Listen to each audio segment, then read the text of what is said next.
natin sa Makati dahil RTO day ngayon. Tingnan natin pare-pareho kung kaya pa ba. Kaya pa nga ba maging pang daily ng isang 22-year-old Nissan Patrol?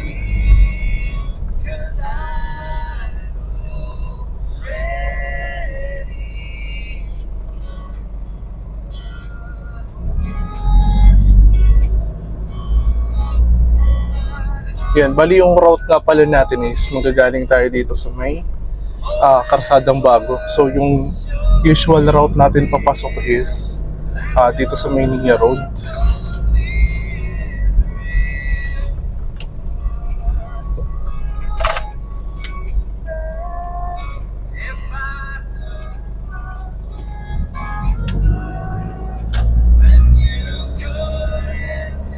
Tingnan din natin kung aabot ba tayo sa office. Ngayon, mga nasa 7:05 na. Nasa 7:05 pa lang. Hopefully, umabot tayo dun mga around past 8. Para syempre magkaroon tayo ng time para para makapag-park. Yun naman ang labanan usually sa Makati.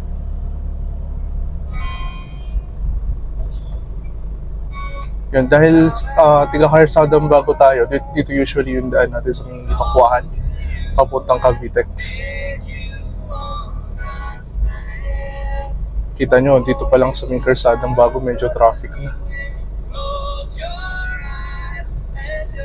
Gawa ng marami ring school, may elementary school na medyo malapit sa amin. Grabe yung traffic.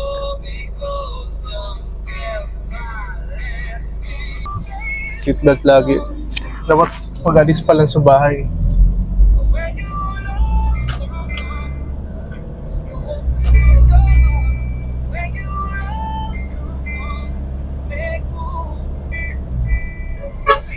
Kaya kita nyo dito, medyo traffic na.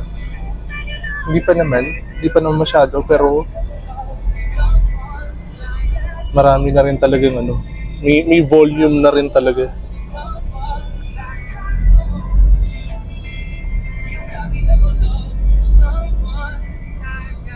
Gusto ng big bike ni Kuya. Brought to you by Biogenic. Armor up for adventure with Biogenic. Wish time at 7:15. Check brought to you by Multi-Insect Killer. Taking mosquitoes don't stand a chance. Use each reminder for your health to know your card. Should inyong sasakyan bago dapat check yan. Alam mo ba? Kunin natin yung ating Easy Trip na card. Iwasan sa simpleng paraan. Tandaan ang low card set. Check ang inyong battery type, oil, water, brakes, air, gas, cell, engine, at fire. Check that. Yan, Easy Trip na card. Siyempre para makadaan tayo dito sa may Cavitex. Bawat buhay, mahalaga. Early model po. Model baka mo. Dress, pangmanika pa lang. Sapatos, pareho pa lang kaliwa. Kilikili na pwede. Ayun, sabi nga sa radyo, kailangan daw blow bagets bago bumiyahe. Saka syempre, pag lalabas kayo ng Manila, check nyo rin syempre yung plaka nyo. Dapat hindi kayo coding. Ngayon, Tuesday, tapos itong sasakyan na dala natin, itong Nissan Patrol,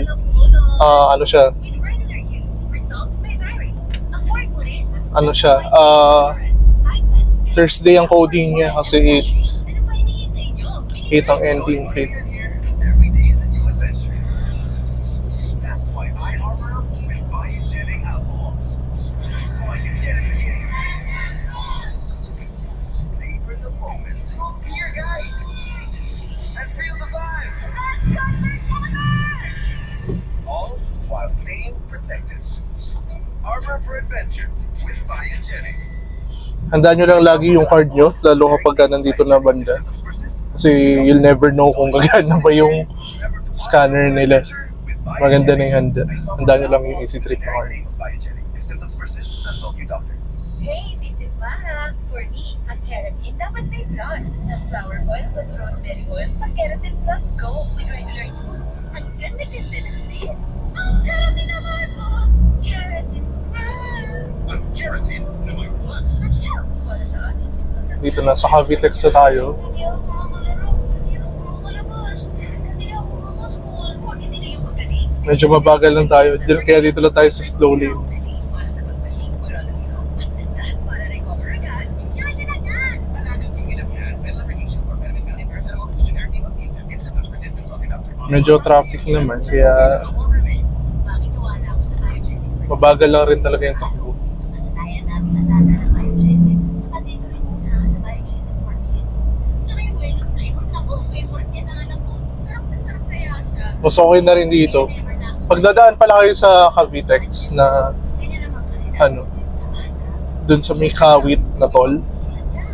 Ang toll gate nun, ang toll fee nun is 70 pesos, I think. Tama pagkakaalala ko.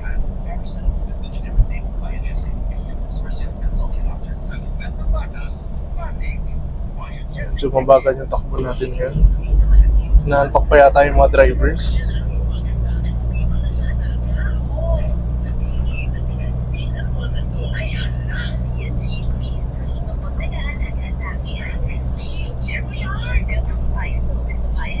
Sabi ko ngayon, nag-i-stock takbong 120 lang tayo ngayon. Takbong 120, 60 pa punta, 60 pa uwi. Classic Tito joke natin. Yeah.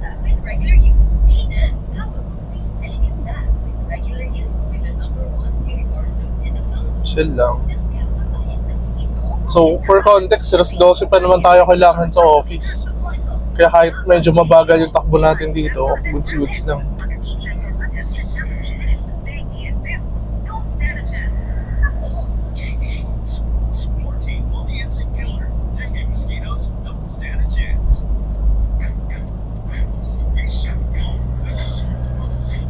Grabe yung mga van na nag-overtake sa ano. 2 beses nangyari sa'yo, na-overtaken ako dito sa Cal. Kahit medyo maliit na yun, talagang pipilit nila kung gusto nila. Grabe pag madalo.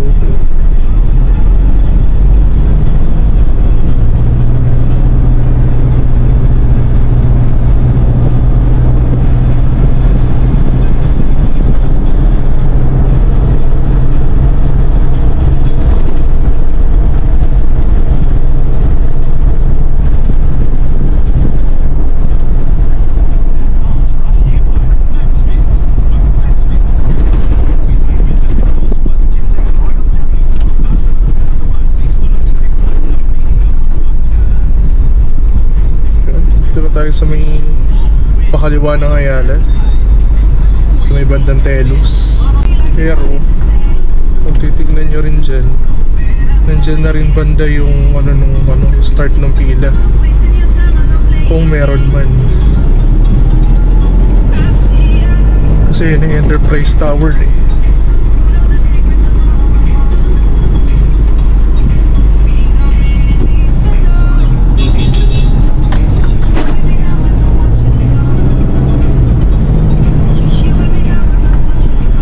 Wala pang pila, sure ba yan? Apparently, walang pila ngayon ah. Yan ang oras na, 8:24. Tingnan natin kung may pila dito sa may gilid.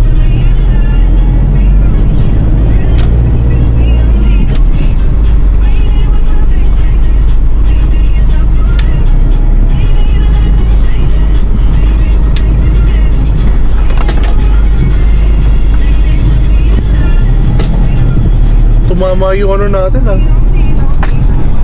Tumama yung antena ni Popo.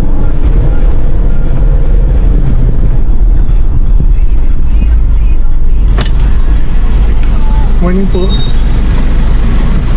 Sa taas na po yung vacant no? Opo. Ayun. Hopefully meron pa. Sabi naman ni ate sa taas daw meron.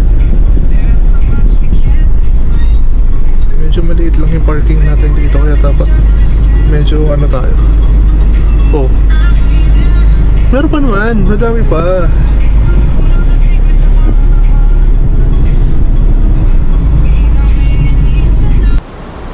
Ayun guys, sa pag-park naman tayo dito sa may Makati. Nakarating naman tayo, buo pa. Okay naman, kayang-kaya pa yung daily guys. Okay, tingnan ulit natin mamaya.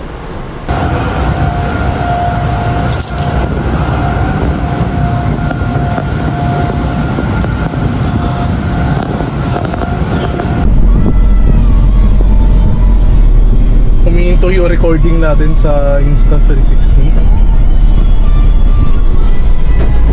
So yun, tumatama pa yung antena ng sasakyan. Medyo mababa yung ground clearance dito, no? So kung medyo naka-lift yung sasakyan mo, medyo mahihirapan ka dito.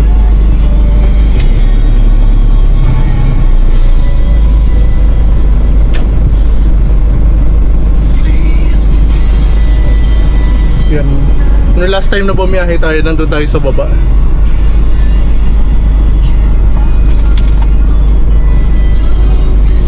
Ngayon doon tayo sa taas galing. Ito, ilalagay lang natin yung parking ticket natin dito sa may parang scanner nila para makalabas.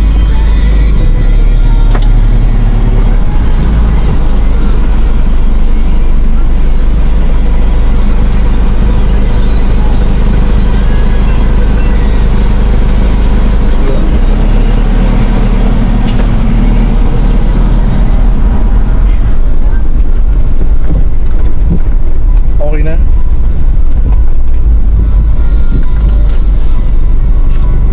O yan, dito pa tumambay.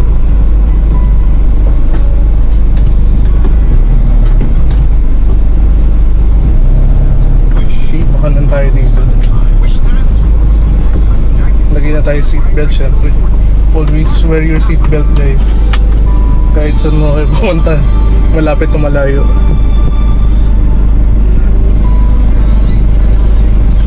Pauwi na tayo ng Cavite. Time check natin, saktong 4 o'clock. Tingnan natin kung anong oras tayo makakauwi ng Imus. Pero for sure, nabuti tayo ng matinding hap. Baka, tansya ko baka mga 6 o'clock na tayo makarating. Tingnan natin. Pag medyo natagalan tayo sa may EDSA, tingnan ko kung magka-VTEX na lang ako pabalik. Kasi pagka past 5 PM na sa Aguinaldo, medyo matraffic na yan eh. Saka never ko pa rin actually na-try mag-Cavitex pa uwi. Laging Cavitex ko ano lang eh, palabas ng Manila.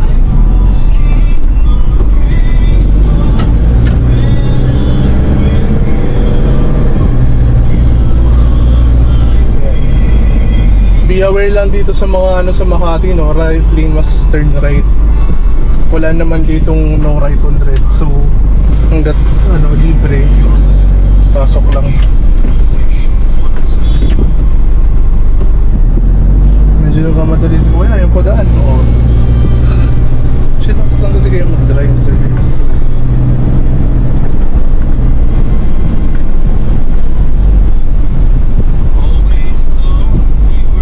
Medyo abutin tayo dito.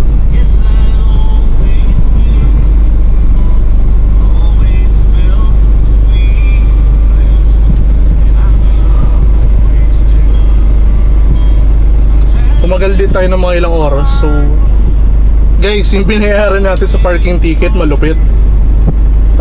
So base dito, ang duration daw natin is 7 hours 23 minutes. Hulaan nyo kung magkano inabot natin sa parking. Guys, sumabot na 240 pesos. Ayan, yung kung makita natin sa camera, 240 pesos guys for parking ng 7 hours. Ang sarap mo car park. Paldo talaga yung mga car park dito sa Makati eh. Pero well, so I think sulit naman yun kasi unang-una wala naman na tayong binayaran pagkain today kasi may pakain sa office.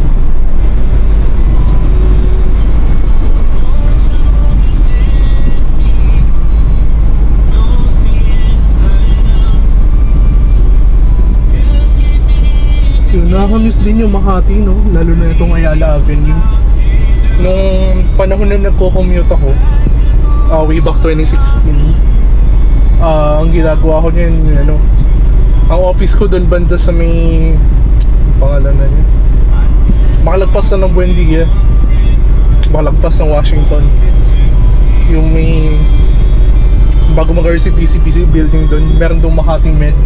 Bagong Makati Med, yung malapit sa may Mercury Drive, doon yung office ko dati. Pero pag gabi na, pagka-uwian na, kailangan papunta dito sa may Ayala Avenue para makasakay ng pauwi pa Cavite. Pero that was the time na na may diretso pang pa Cavite papunta at pabalik, kasi nung mga around 2018, 2019 tinanggal din nila yung bus na mga provincial buses from Cavite kasi sobrang hassle. Yung time na yun, sobrang Caviteño ka, napakasarap pa gumalagala sa Makati kasi isang sakay lang ang bilis lang. Pero ngayon sobrang hassle na. Imagine, para makapunta ka sa Makati ngayon, kailangan sumakay ng bus pa Baclaran, Papasag, or Papitex. 2 sakay pa, minsan nga 3 pa. Before, makasakay ka ng Urjan, Jonets, Don Aldrin sa may, kahit as early as Dasma, Tagaytay. Tapos diretso na yun sa Makati. So makita nyo, sobrang dali ng biyahe. Ngayon wala, sobrang grabe kagarapal yung pag nila sa mga provincial buses.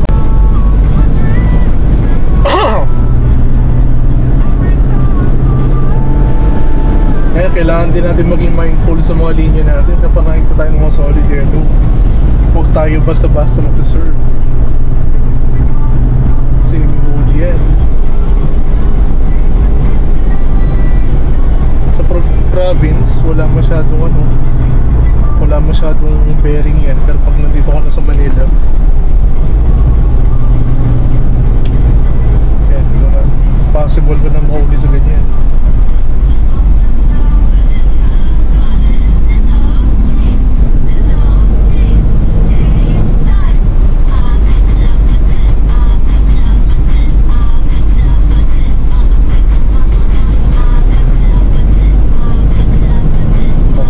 Cavitex na tayo, around 4:38. Tingnan natin paglagpas natin ng first toll plaza kung maluwag. Kapag maaga tayo nakalagpas ng first toll plaza, mag-aginaldo na lang tayo para tipid. 70 pesos din yung para dun sa Kawit na toll plaza.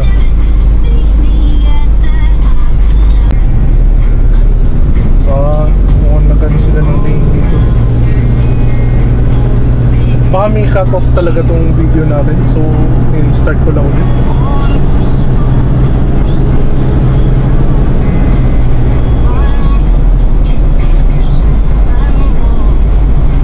May inayos nila yung second lane, so currently 3 lanes lang yung Cavitex. Ito yung pabalik na ng Cavite. Pero yung sa palabas kanina, wala namang issue. Kaya pala medyo sumisikip na ulit dito. Okay na rin.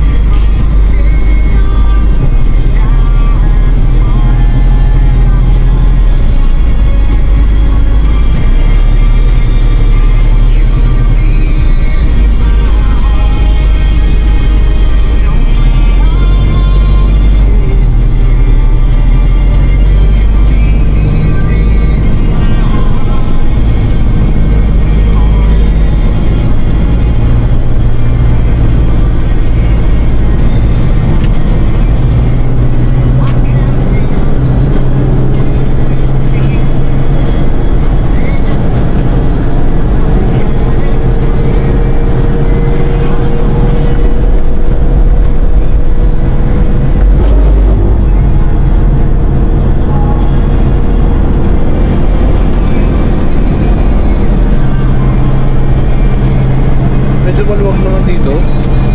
Recording pa ba tayo? Recording ba naman yan?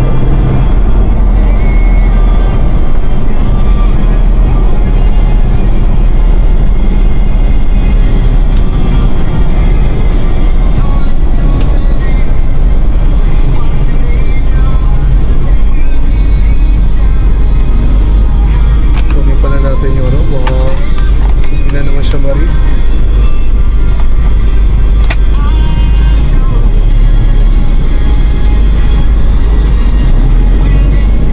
Na rin naman yung balance natin.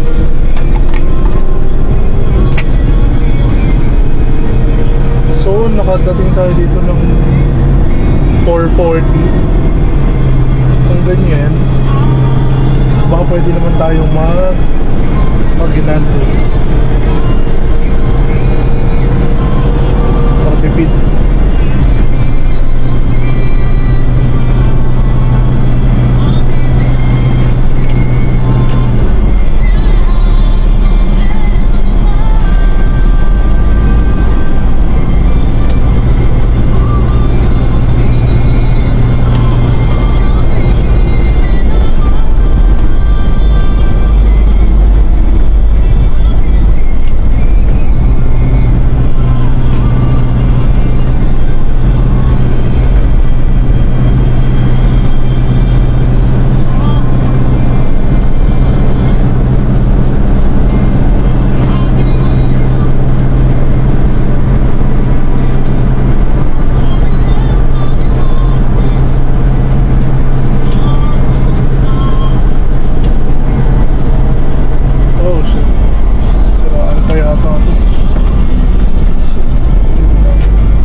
So far, sabi natin, goods na goods naman.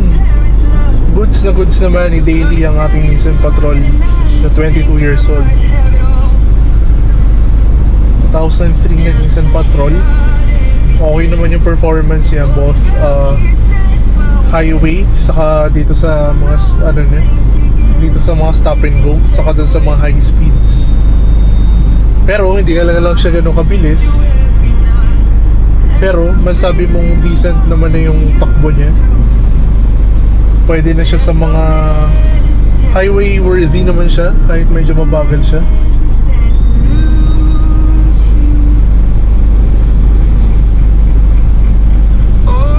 Okay na okay siya sa long drive kasi nandun yung comfort. Comfort na, syempre, SUV pa rin yung Nissan Patrol. Mas madali siya, mas forgiving siya sa mga lubak-lubak. Hindi tayo masyado natatakot sa kahit anong lubak na daanan natin, o kahit halimbawa sabihin natin bumaha, wag naman. Pero mas kaya niya yung mga ganong terrain kumpara sa sedan natin na sa Max. Ang kalaban lang syempre pag pag SUV medyo matagtag ng konti, pero hindi siya masabi ko hindi siya gano'ng katagtag versus ibang SUV. Kasi dati nagka-Fortuner ako, medyo masakit talaga siya sa katawan. Ito very very forgiving naman yung Patrol natin. Tapos yun, comfortable naman siya sa daan. Hindi ka masyado sinisingitan. Kasi pag SUV natakot din siguro sila. Yung mga bus na siguro, yung ibang mga driver natatakot pag nasa tabi ng bus, ng truck. Yan. Masabi kong overall, pwede pa rin i-daily yung Nissan Patrol 2003. Kahit 22 years old na siya.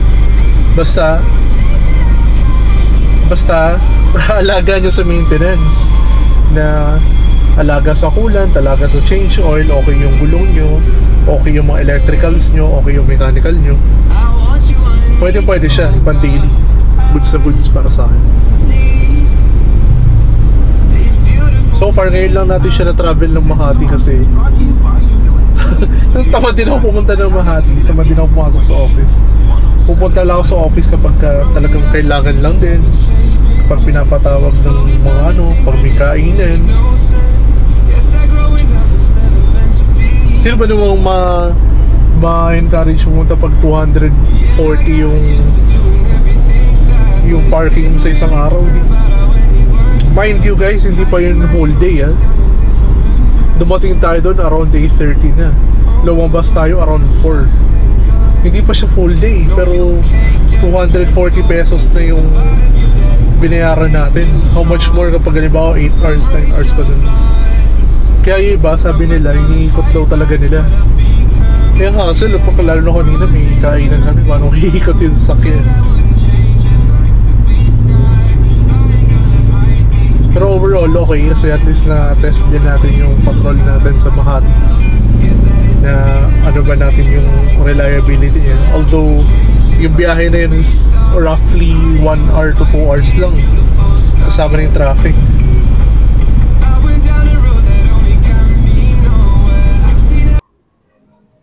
Ayun, update lang. So, kakarating lang natin after nung biyahe natin sa Makati. So far, ang conclusion natin, goods na goods. Kayang-kaya pa i-daily drive tong 22-year-old na 2003 patrol natin. Okay naman yung naging biyahe natin. Wala tayong nakuwang kahit anong issue. Smooth lang. Yun. Sa mga susunod na biyahe natin, baka itulit-ulit din natin lalo pag umuulan. Yun lang muna guys. Thank you.